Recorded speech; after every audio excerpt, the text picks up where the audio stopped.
membaca doa sebelum belajar. Al-Fatihah. Bismillahirrahmanirrahim. Raditu billahi rabban wa bil islami dinan wa bi Muhammadin nabiyyan wa rasulah. Rabbi zidni ilma warzuqni fahma.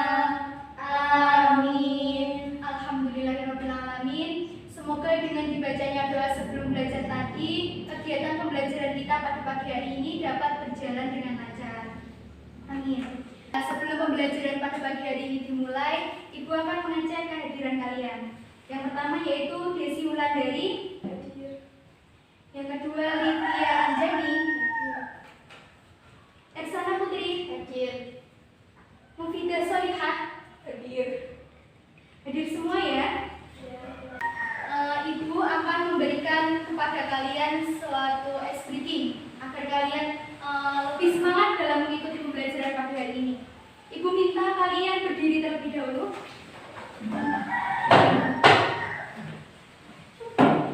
Ya.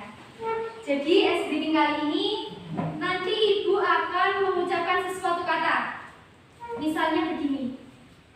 Kalian sentuh mata, tapi Ibu akan memegang hidung. Jadi kalian dengarkan suara Ibu. Jangan kalian perhatikan apa yang Ibu pegang. Yo, contohnya, pegang mata,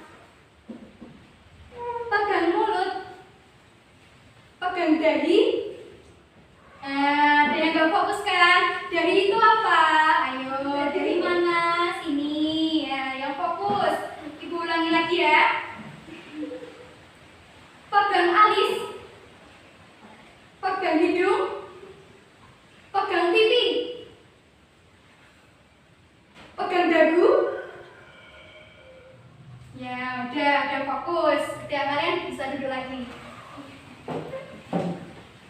Pembelajaran kita pada pagi hari apa anak-anak?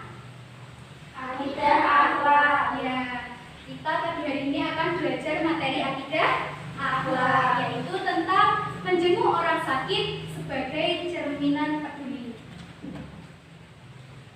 Ibu akan memulai untuk menjelaskan materi. Tadi tema kita apa anak-anak? Menjenguk orang sakit sebagai cerminan sikap peduli. Menjenguk orang sakit sebagai cermin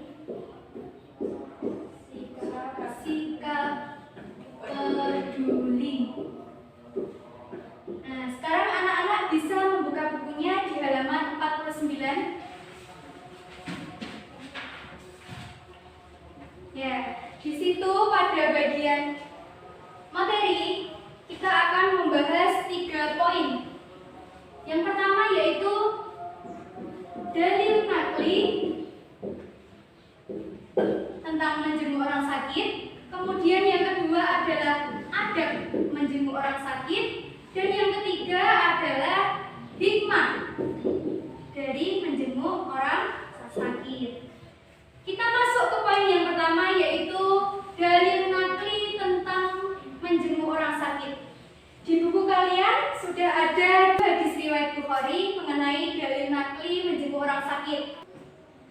Hakul muslim alal muslim khamsun raddus salami wa iyadatul maridi wa tiba'ul janaizi wa ijabatut da'wati wa tasmitul alatis. Sekarang silakan dibaca terjemahannya Eksana. Artinya, hak seorang muslim atas muslim lainnya ada 5. 1. Menjawab salam. 2. Menjenguk orang sakit. 3. Mengantar jenazah. 4. Memenuhi undangan. 5. Mendoakan yang bersin. Hadis riwayat Ada 5 hak seorang muslim terhadap muslim yang lain, dan salah satunya itu adalah menjenguk orang sakit ya. Masuk ke poin yang kedua yaitu mengenai adab menjenguk orang sakit. Kalian simak di poin B ya. Rasulullah SAW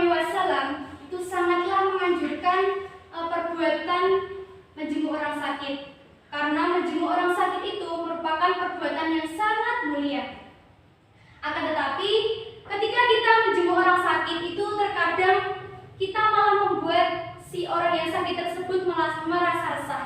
Karena bisa jadi kita saat menjenguk orang sakit itu kurang sopan. Bisa jadi pula kita kurang pantas tindakannya ketika di hadapan si orang sakit tersebut. Sehingga orang sakit yang kita jenguk itu merasa tidak nyaman akan kehadiran kita. Maka dari itu sangat penting sekali kita untuk memahami adab-adab menjenguk orang sakit. Sekarang kita bahas satu persatu. Yang pertama tentu niat yang ikhlas. Segala perbuatan yang kita lakukan itu sangatlah bergantung kepada niat kita. Apa yang kita niatkan, itulah yang kita dapatkan.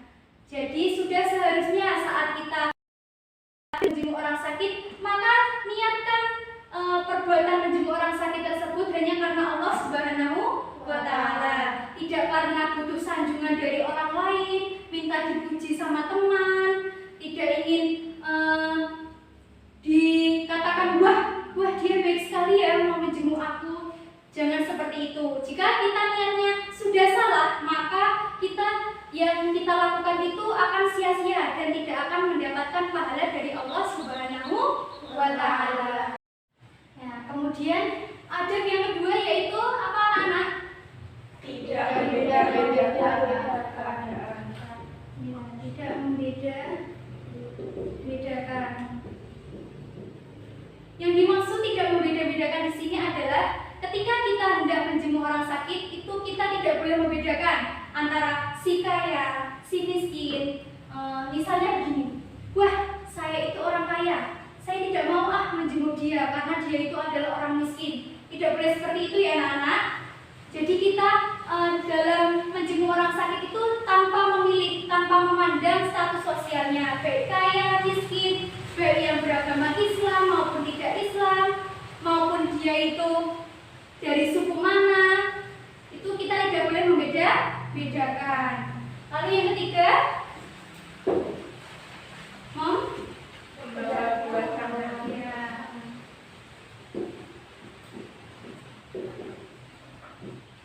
Sekarang ibu tanya kepada kalian, siapa di sini yang sudah pernah menjenguk orang sakit? saya. Ya, pasti semuanya sudah pernah menjenguk orang sakit. Masa udah lama sampai sekarang belum pernah menjenguk orang sakit? Ketika kalian menjenguk orang sakit, apa yang kalian lakukan? Apakah juga membawa buah tangan ini? Ya. Biasanya membawa apa, Livia? Buah-buahan. Ya. Lalu yang lain? Ya. Sudah seharusnya ketika kita menjenguk orang sakit itu ya minimal kita membawakan buah tangan.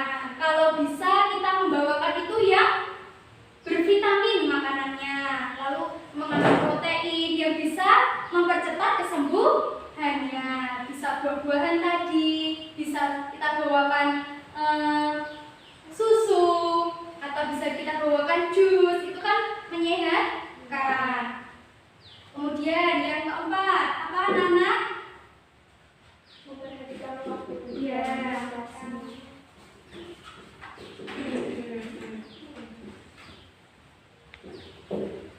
Biasanya anak-anak kalau menjenguk orang sakit itu entah teman anak-anak atau tangga anak-anak itu waktunya kapan?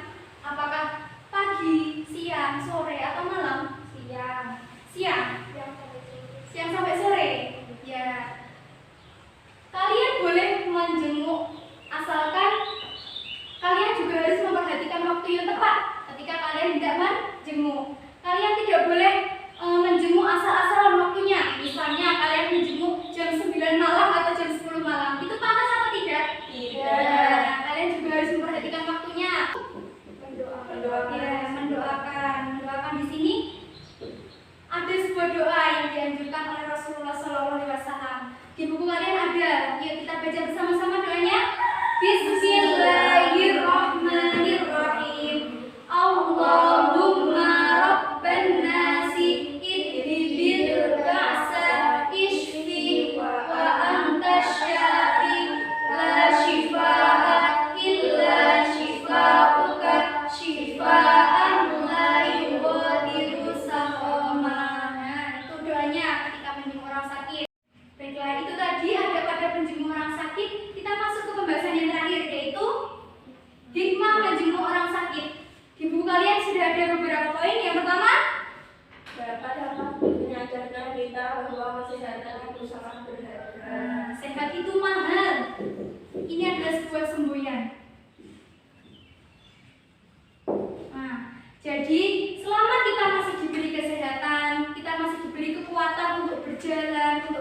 bekerja, untuk bersekolah, kita harus mensyukurinya. Karena orang-orang di luar sana itu ketika dia sedang sakit, dia akan baru merasa, oh iya selama saya sehat, saya kurang bersyukur. Sekarang di saat saya sakit, saya mengeluh, rasanya sakit sekali, saya tidak kuat. Maka dari itu ketika kita diberi kesehatan, kita harus mensyukuri nikmat yang Allah berikan kepada kita. Kemudian yang kedua, Menjadikan kita pribadi yang bersyukur. bersyukur. Ini sudah hampir sama penjelasannya seperti poin pertama. Kemudian yang ketiga, Menumbuhkan rasa kesadaran untuk peduli terhadap sesama. nah ini hikmahnya. Saat kita sudah berusaha untuk menjenguk orang yang sakit, itu secara tidak langsung diri kita itu menjadi seseorang yang bersifat peduli kepada sesama. Sehingga di saat kita misalnya di perjalanan, kita lihat ada simbah atau ada nenek-nenek, kakek-kakek yang sedang jalan di jalanan kepanasan, sedang meminta-minta, kita sudah seharusnya memiliki sikap peduli itu, sehingga kita mau membantunya, kita beri dia uang. Nah, kemudian ibu akan memberikan sebuah kartu kepada kalian. Ini satu-satu, ini masih kosong ya. Sekarang ibu minta kalian untuk menuliskan satu saja pertanyaan mengenai materi yang ibu jelaskan ini tadi. Silakan ibu kasih waktu 1 menit untuk menuliskan pertanyaannya.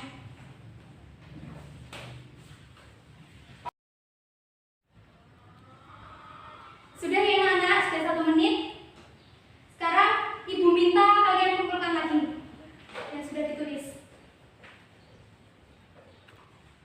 Nah, sekarang ibu akan membagikan kepada yang tidak menulis pertanyaan tadi. Jadi, misalnya Desi akan mendapat pertanyaan dari siapa itu tadi? Ada namanya apa tidak? Yang penting kalian tidak mendapatkan pertanyaan kalian sendiri.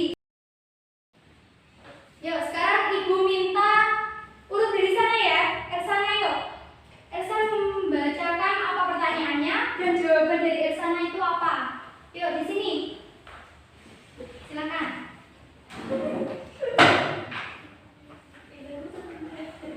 Yuk, di sini saja. Yuk, pertanyaannya apa, kemudian jawaban dari Elsana apa? Apa hikmah kita menjenguk orang sakit? 1. Membuat kita jadi lebih bersyukur. 2. Kita sadar kalau sehat itu mahal. 3. Melatih kita untuk peduli kepada sesama. Ya, benar. Jadi itu tadi ada tiga poin ya. Ibu rasa itu dulu ya yang perlu dibacakan ke depan kelas. Nanti jika ada waktu yang akan datang akan ibu lanjutkan. Kita simpulkan materi pada pagi hari ini tadi apa aja anak-anak? Ya, dan tadi ada padatnya, banyak lagi ada padat baik yang perlu kita terapkan. Pertemuan selanjutnya atau 1 minggu lagi ibu beri tugas kepada kalian di rumah untuk menghafalkan doa mohon kesembuhan tadi yang sudah dibacakan bersama-sama ya.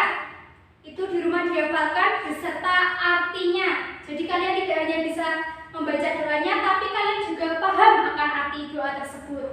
Siap anak-anak? Siap. Jangan lupa, pokoknya akan ibu nilai minggu yang akan datang. Untuk mengakhiri pembelajaran kita pada pagi hari ini, marilah kita membaca hamdalah bersama. Alhamdulillah.